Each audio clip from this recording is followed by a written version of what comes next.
여정은 캐나다의 하느님 말씀 국제 종교교육센터에서 기획한 가톨릭 신앙 연구 안내 프로그램 가운데 첫 번째로 나온 평신도를 위한 성서 공부 교재이며, 본 영상물은 한국 가톨릭 생활 성서사에서 출간된 성서의 길을 따른 여정을 요약하였습니다.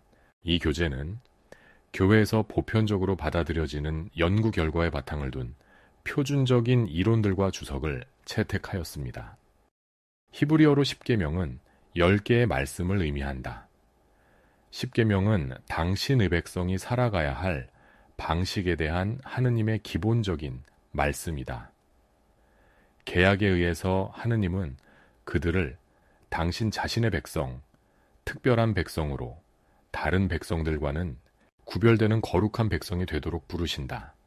그분은 종살이 하던 집 에집트와는 완전히 다른 새로운 사회를 이루도록 부르신 것이다.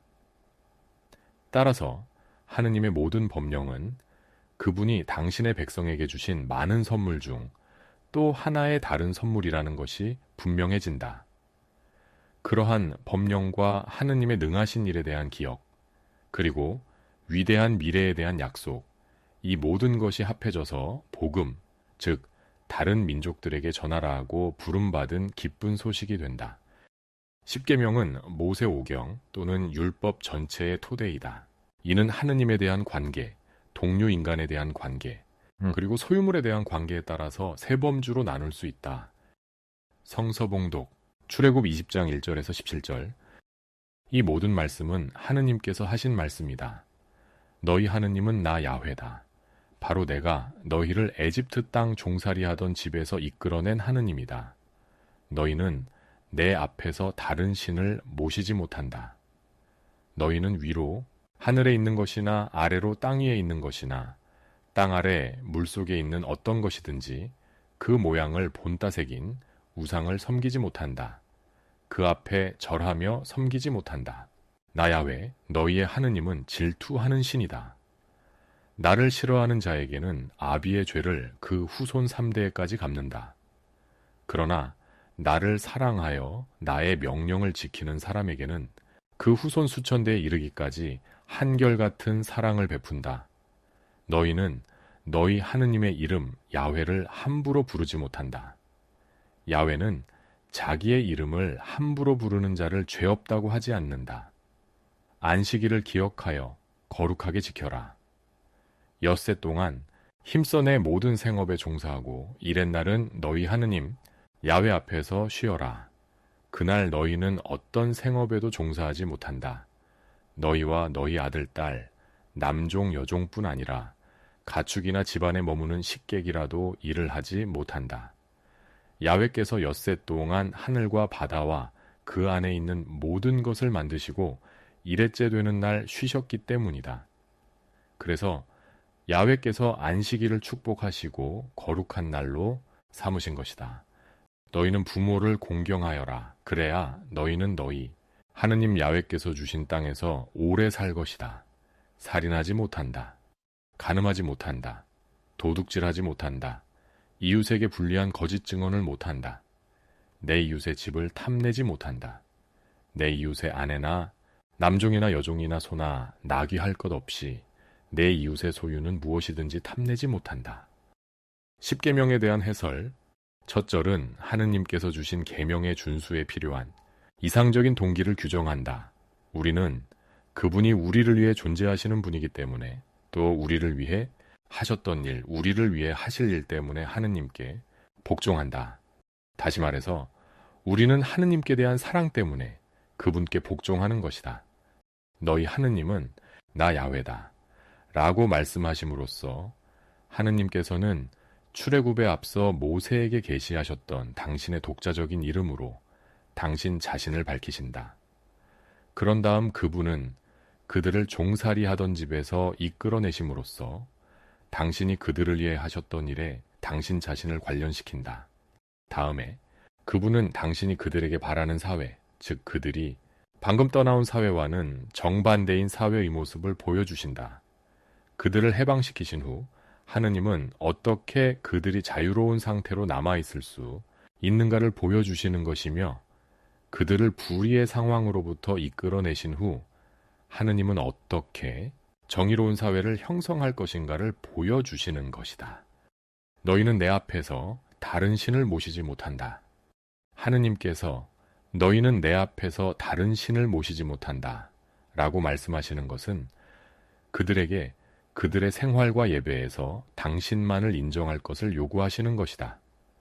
그러므로 이 계명의 핵심은 오로지 하느님만을 섬기라는 것이다. 그들은 이교인들의 종교적 관습을 받아들이고 싶은 유혹을 강하게 받아왔으므로 제사나 행동에 있어 다른 어떤 신에게도 주의를 기울이지 말도록 강한 계명을 받는다. 이것은 다른 신들의 존재 그 자체가 부정되어지는 순수한 유일신 신앙을 향한 긴 과정의 첫 단계이다. 그 모양을 본따 새긴 우상을 섬기지 못한다. 어떤 모양을 본따 새긴 우상을 섬기지 못한다는 계명은 다른 신의 모양을 가리키는 것이 아니다.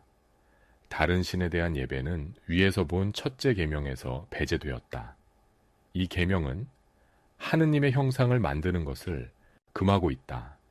이러한 계명은 모든 민족들이 자기들만의 신의 형상을 가지고 있었던 당시의 세상에서 하나의 혁명이나 다름없었을 것이다. 이 점에 있어서 이스라엘은 그 당시의 추세를 거스른 유일한 민족이었다. 하느님의 형상을 만들고자 하는 욕망의 배후에는 그분을 규정하고 한정시켜 궁극적으로는 그분을 통제하고자 하는 욕망이 있는 것이다. 그러나 하느님께서는 그러한 어떤 시도도 허용하지 않으신다.